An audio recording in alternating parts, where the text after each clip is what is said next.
Hello students, पिछले lectures में हमने निर्देश तंत्र या फ्रेम्स ऑफ रेफरेंस के बारे में जाना और ये देखा उनकी इम्पोर्टेंस क्या है। और दो तरह के रेफरेंस फ्रेम होते हैं, इनर्शियल और नॉन इनर्शियल।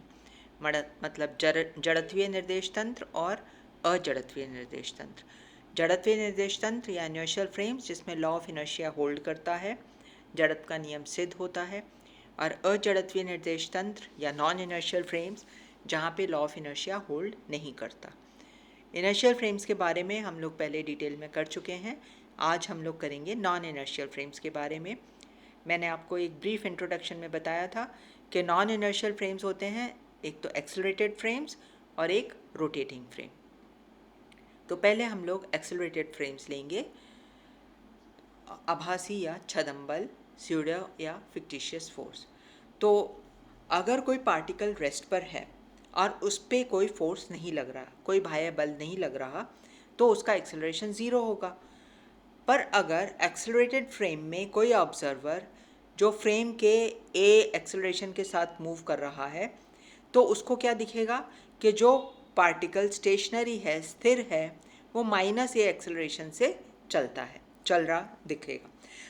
जब अपन इसको मास से मल्टीप्लाई करेंगे तो हमें फोर्स मिल जाएगा। दैट मीन्स जो एक्सेलरेटेड फ्रेम में ऑब्जर्वर है उसको क्या दिखेगा कि जो पार्टिकल स्टेशनरी है उस पर -ma0 फोर्स लग रहा है। तो ये फोर्स जो एक्चुअली पार्टिकल पर नहीं लग रहा पर ये लगता हुआ प्रतीत हो रहा है, ऐसा फोर्स कहलाता है आभासी बल या स्यूडो फोर्स। तो इसी के बारे में हम अभी डिटेल में करेंगे। किसी स्थिर निर्देश तंत्र S में एक कण P स्थित है जिस पर कोई बाह्य बल नहीं लग रहा, तो कण P का त्वरण 0 होगा।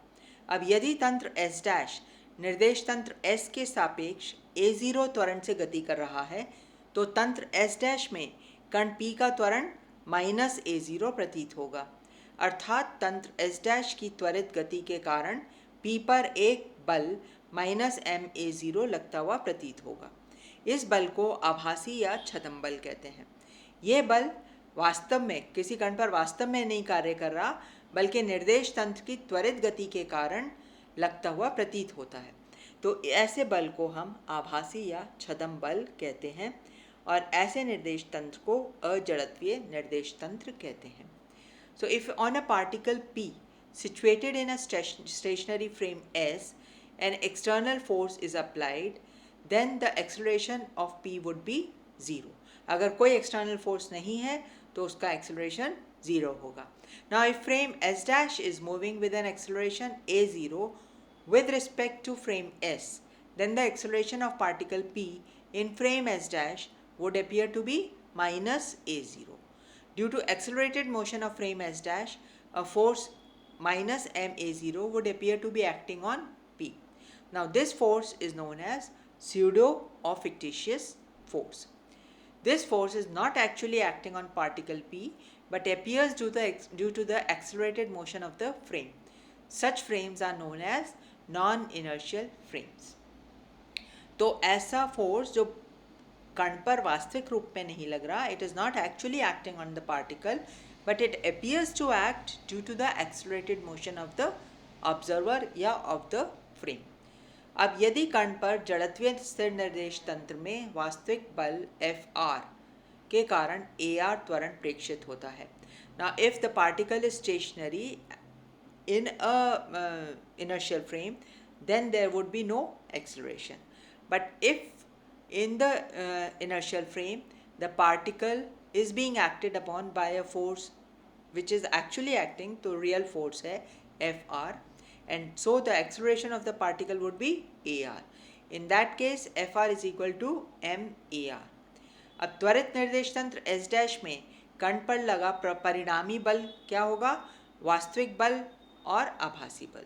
So the force acting on the particle as observed in frame S' would be equal to the sum of the real force and the apparent force.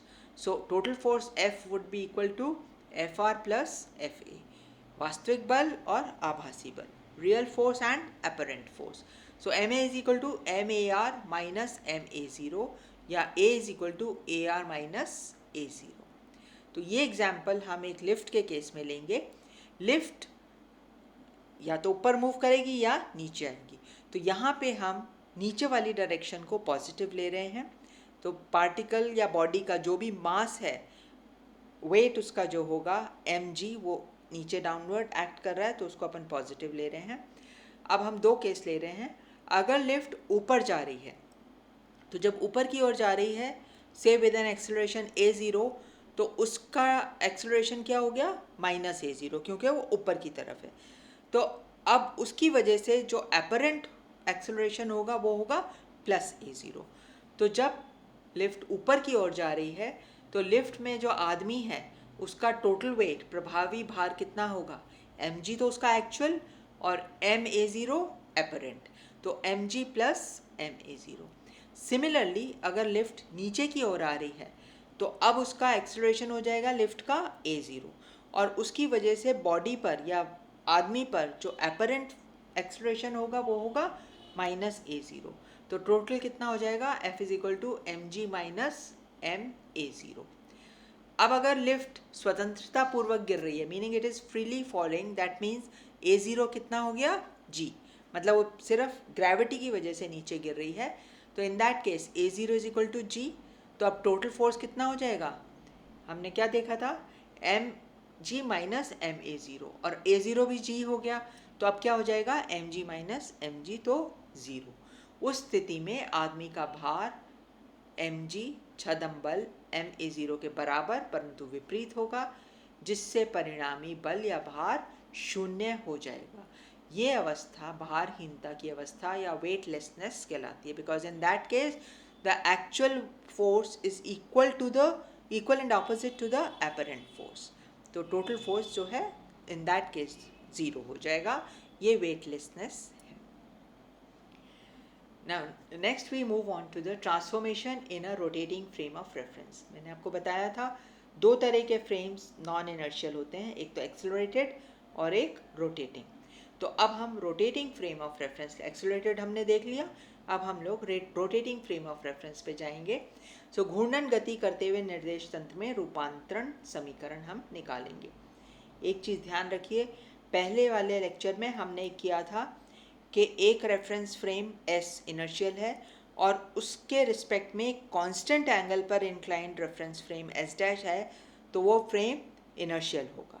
But इस केस में ये रोटेटिंग है, इसका मतलब टाइम के साथ वो एंगल चेंज हो रहा है, तो ये रेफरेंस फ्रेम नॉन इनर्शियल होगा, अभी जैसा हम देखेंगे आगे। सो माना S तथा R दो निर्देश तंत्र हैं जिनके अक्ष तथा मूल बिंदु प्रारंभ में अर्थात t=0 पर संपाती हैं। अब निर्देश तंत्र R को नियत कोणीय वेग से इस तरह घूर्णित कराया जाता है कि दोनों के मूल बिंदु तथा z अक्ष संपाती रहें। तो we are considering two reference frame S and R। S is the stationary frame and R is the rotating frame. So S and R are two frames whose axis and origin coincide initially at t=0. Frame R is rotated about z axis at a constant angular velocity omega. अब transformation equations क्या होंगी, x dash क्या होगा, x का component x dash के along, y का component x dash के along और z का कंपोनेंट x डैश के अलोंग। तो x डैश क्या होगा, x cos omega t plus y sin omega t। y dash क्या होगा, y cos omega t minus x sin omega t।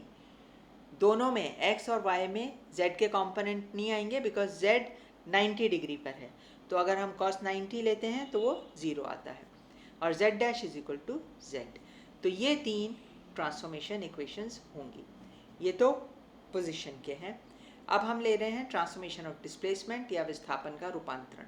तो विस्थापन dx डैश, ऊपर वाली इक्वेशंस को अगर हम डिफ्रेंशिएट करेंगे तो हमारे पास आएगा cos omega t dx minus omega x sine omega t dt plus sine omega t dy plus omega y cos omega t dt। इसको अगर थोड़ा सा सिंप्लीफाई कर लें तो हमारे पास आ जाएगा dx cos omega t plus dy sine omega t plus omega dt। अगर कॉमन लेते हैं तो ब्रैकेट में आ रहा है minus x sine omega t plus y cos omega t, जो हम देख रहे हैं y डैश है।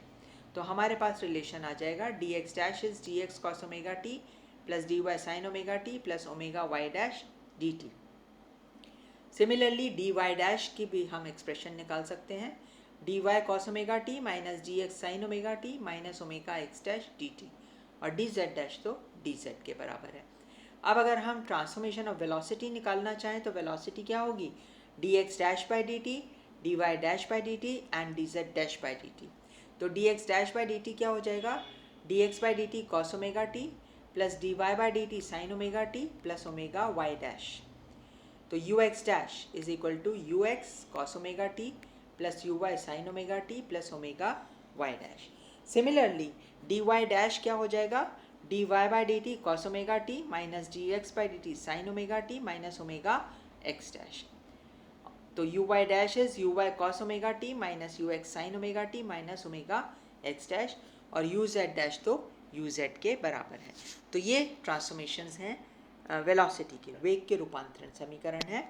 फ्रेम एस में अगर हमें वेलोसिटी मालूम है U x you why you Z, तो हम फ्रेम एस डैश में जो रोटेटिंग फ्रेम है हम U X dash U Y dash और यू जेड डैश निकाल सकते हैं।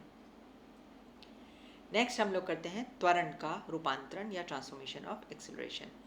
सो हमारे पास यू एक्स डैश है U X cos omega T plus U Y sine omega T plus omega Y dash. तो D U X dash by D T क्या हो जाएगा, D U X by D T cos omega T plus D U Y by D T sine omega T minus omega U X sine omega T plus omega you Y cos omega T plus omega D Y dash by D T. तो इसको simplify कर लें तो हमारे पास क्या आएगा, A X dash is equal to A X cos omega T plus A Y sine omega T plus omega you Y dash plus omega U X dash plus omega you Y dash. इनको simplify कर लिया है हमने, तो ये total अगर अपन simplify कर दें तो क्या आ जाएगा, A X cos omega T plus A Y sine omega T plus 2 omega you Y dash plus omega square x dash. इसी प्रकार अगर हम सिंपल डिफ्रेंसिएशन कर रहे हैं, ए वाई डैश क्या हो जाएगा, A Y cos omega T minus A X sine omega T minus 2 omega U X dash plus omega square Y dash, A Z dash is equal to A Z. तो ये simple differentiation है, आप इनको कर भी सकते हैं, करके देख लीजिए, कोई ज़्यादा डिफ़िकल्ट इसमें है नहीं। अब अगर हम मान रहे हैं यदि निर्देश तंत्र S जड़त्वीय निर्देश तंत्र है और इस निर्देश तंत्र के सापेक्ष कण पर कोई त्वरण नहीं लग रहा, तो Ax मतलब A 0 है, दैट मीन्स Ax 0 है, Ay 0 है और Az 0 है। पर जब Ax, Ay, Az तीनों 0 हैं तो Ax डैश किसके बराबर है, 2 omega you Y dash plus omega square x dash. Ax, Ay, Az 0 हो गए but still Ax dash non zero है। Similarly Ay dash non zero है, Az डैश तो ज़ीरो है। तो फ्रेम S में कोई फोर्स नहीं लग रहा, एक्सेलरेशन ज़ीरो है, A ज़ीरो है, दैट मीन्स Ax भी ज़ीरो है, Ay भी ज़ीरो है और Az भी ज़ीरो है, but still Ax dash zero नहीं आ रहा, Ay डैश ज़ीरो नहीं आ रहा, because Ax, Ay, A zero होने से भी Uy डैश ज़ीरो नहीं हो रहा और x डैश ज़ीरो नहीं हो रहा, तो Ax डैश तो ज़ीरो नहीं है। तो अतः नियत कोणीय वेग ओमेगा से घूर्णित निर्देश तंत्र अजड़त्वीय निर्देश तंत्र होगा, because Ax, Ay, Az zero होने पर भी Ax डैश ज़ीरो नहीं है और Ay डैश भी ज़ीरो नहीं है, दैट मीन्स पार्टिकल पर फोर्स अपीयर होगा। So a reference frame rotating with a constant angular velocity omega with respect to an inertial frame would be a non-inertial frame। तो दोनों या तो एक्सेलरेटेड फ्रेम है या रोटेटिंग फ्रेम है, तो ये दोनों फ्रेम्स नॉन इनर्शियल होंगे। और रोटेटिंग फ्रेम का एक क्लासिक एग्जाम्पल अर्थ है, अर्थ रोटेटिंग फ्रेम है, तो उस रोटेटिंग फ्रेम की वजह से क्या इफ़ेक्ट आएंगे वो हम अगले लेक्चर में देखेंगे। That's all for today. Next turn पर हम लोग अर्थ का रोटेशन का इफ़ेक्ट देखेंगे बॉडी के मोशन पर। Thank you.